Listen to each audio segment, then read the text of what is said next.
अस्सलाम वालेकुम नाज़रीन, मेरे साथ मौजूद हैं Insaf youth wing district D Khan health secretary engineer Jamal Haider मेरे साथ मौजूद हैं। डेरा इस्माइल खान से अभी इलेक्शन कैंपेन कर रहे हैं पाकिस्तान तहरीक इंसाफ की जानिब से, और माशाल्लाह से बहुत ही ज़्यादा एक्टिव दिखाई दे रहे हैं सोशल मीडिया की अगर बात की जाए। और बाकी जितनी भी जो कैंपेन्स की जा रही हैं अपनी तरफ से जो है भरपूर एफर्ट कर रहे हैं, और नौजवान नस्ल को जो है यकजा करके और उनको जो है एक प्लेटफॉर्म मुहैया कर रहे हैं और उनको एक सिमत में लेके जा रहे हैं। तो मेरे ख्याल से बहुत बड़ा जो अपना एक किरदार है वो बहुत ही कलीदी तरीके से जो है निभा रहे हैं। तो इनसे पूछते हैं कि अभी जो आने वाला जो इलेक्शन है उसके वाले से इनके क्या लाए अमल हैं, और जो डिस्ट्रिक्ट डी खान की जो यूथ है उसको किस तरह से जो है लेकर चल रहे हैं, और यूथ का क्या रिस्पॉन्स आ रहा है इस्माइल खान से। तो सबसे पहले सर आपके टाइम का शुक्रिया। ये बताएं कि ये इलेक्शन कैंपेन आप कर रहे हैं इसमें आप किस हद तक मुतमईन है कि जो लोग हैं वो अभी आपके साथ हैं, और आप इस कैंपेन अपनी जितनी भी जो आपकी कैंपेन रही है और आगे जो आपकी कैंपेन आने वाली हैं तो आप उसके लिए क्या अमल अपनाएंगे।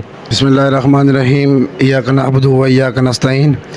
पहले तो कमरान भाई आपका बहुत बहुत शुक्रिया, और अवान टीवी का जिन्होंने मुझ जैसे नचीज़ चीज़ को इंटरव्यू का बोला है। दूसरा ये है कि आपको पता है कि 8 फरवरी को जो इलेक्शन गुजरा है, आप आए थे यहाँ, आप कप्तान साहब का भी इंटरव्यू करके गए थे इस रिहाइशगाह पे। तो उस टाइम आपने देखा था कि ना यहाँ लोग थे ना कुछ और था, क्योंकि आपको पता था कि जो हमारे मुखालफिन जो थे उनके हमारे ऊपर पर्चे वग़ैरह बग़ैर किसी सबूत के FIR हमारे CM साहब पे, हमारे सरदार जो हैं सरदार अली अमीन ख़ान, उन पे बेतहाशा FIR, आई थिंक 100+ FIR थी, जिसकी कोई मकसद नहीं है, फजूल के FIR हैं।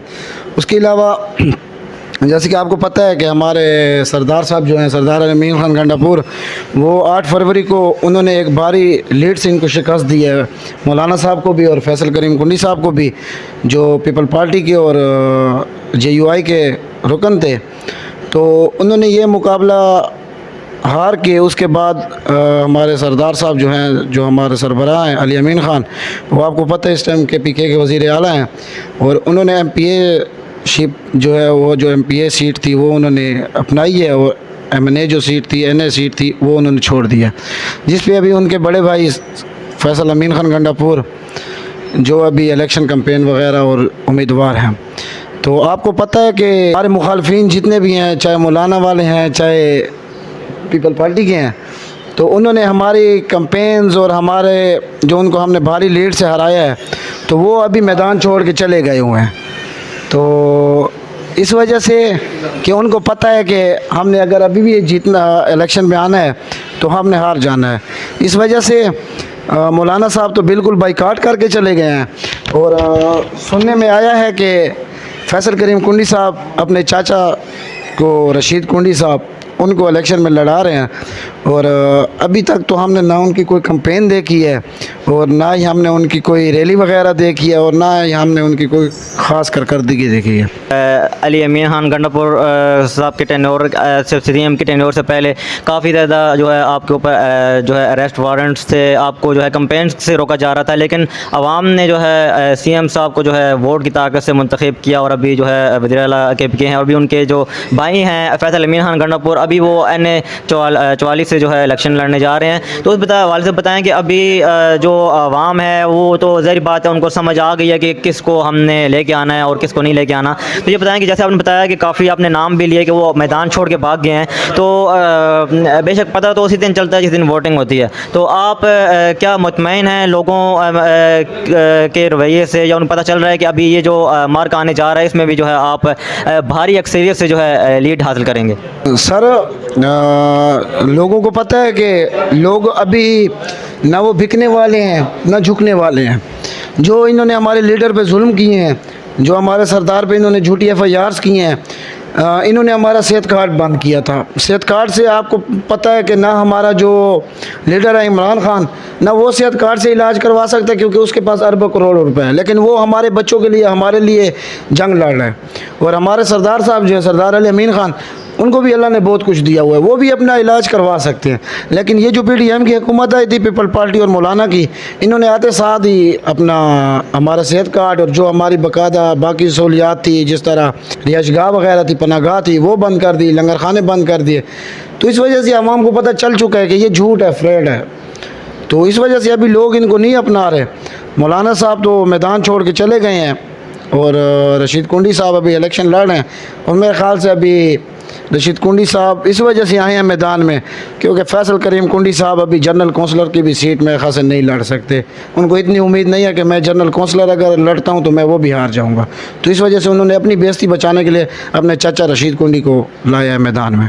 अभी तो आपके लिए मैदान साफ नज़र आ रहा है, और यानी कि आपकी इस बात से अंदाज़ा लगाया जा सकता है कि आप जो है ये जो जंग है वो तकरीबन जीत चुके हैं, बस एक जो रस्मी कार्रवाई है वो करना बाकी है। तो ये बताएं कि अब जो आने वाली जो यंग जनरेशन है, जितने भी नौजवान नस्ल है, उनको क्या पैगाम देना चाहेंगे? ख़ास तौर पर जो डेरा इस्माइल खान की आवाम है, अभी वो समझ चुकी है कि जो सही बंदा कौन है और गलत कौन है। एक जो जेल में बैठा हुआ है, सब लोग जो है उसको सपोर्ट कर रहे हैं कि वो जो है बग़ैर किसी जो है जुर्म के, बग़ैर किसी चीज़ के जो है बेगुनाह जो है कैदी की तरह जो है अपनी सज़ा काट रहा है, जो कि एक जो है सरासर ज़्यादती है।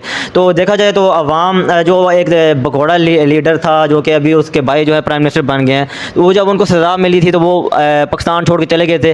तो इमरान खान साहब जो है अपनी सज़ा काट रहे हैं बनिस्बत जो है अपने मुल्क छोड़ के। तो जो यंग जनरेशन उनको क्या मैसेज देना चाहेंगे कि जो आपका जो लीडर है उसको मतलब कि किस हद तक सपोर्ट करें, और आखिरी जो आपके जो आगे प्लान्स हैं वो क्या होंगे आगे?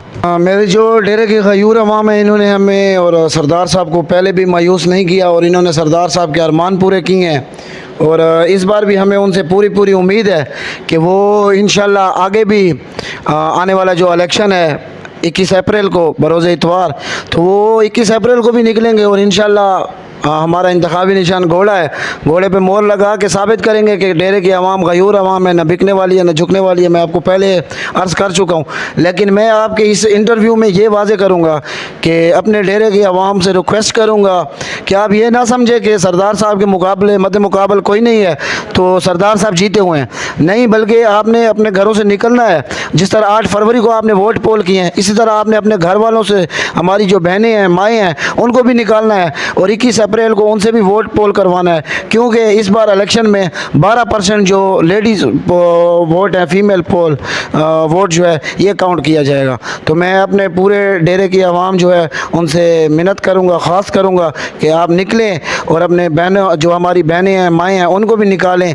21 अप्रैल को अपने फैसल अमीन खान गंडापुर, जिनका इंतखाबी निशान घोड़ा है, उस पर मोहर लगाएँ और अपना गयूर डेरेवाल होने का सबूत पेश करें। जवान नस्ल के लिए ये है कि पहले हमारे सरदार साहब जो हैं, सरदार अली अमीन खान गंडापुर, वो एक मिनिस्टर की हैसियत से रहे हैं, तो उन्होंने डेरा में बहुत कुछ तरक्की की है। आप फेसबुक वगैरह, आप सोशल मीडिया पर्सन हैं, आप देखते होंगे कि हमारा पहले डेरा बहुत बैकवर्ड इलाका था, बहुत ज़्यादा। तो जब वो मिनिस्टर बने हैं तो उन्होंने डेरे को तरक्की दी है। उसके बाद वो वफाकी मिनिस्टर बने तो उन्होंने और तरक्की दी है। तो अभी तो माशाल्लाह हमारे सरदार साहब जो हैं वो CM साहब हैं, वज़ीर आला साहब हैं, तो पूरे सूबे के लिए भी वो मेहनत करेंगे, और ये तो उनका अपना घर है। तो यहाँ वो इंशाल्लाह नौजवान नस्ल के लिए नौकरियाँ भी लाएंगे और डेरा खान की तरक्की भी करेंगे। तो इंशाल्लाह हम सब ने सरदार साहब का अरमान पूरा किया था, और अब सरदार साहब हमारे अरमान पूरे करेंगे, और वो कभी अपने वादों से पीछे नहीं हटते।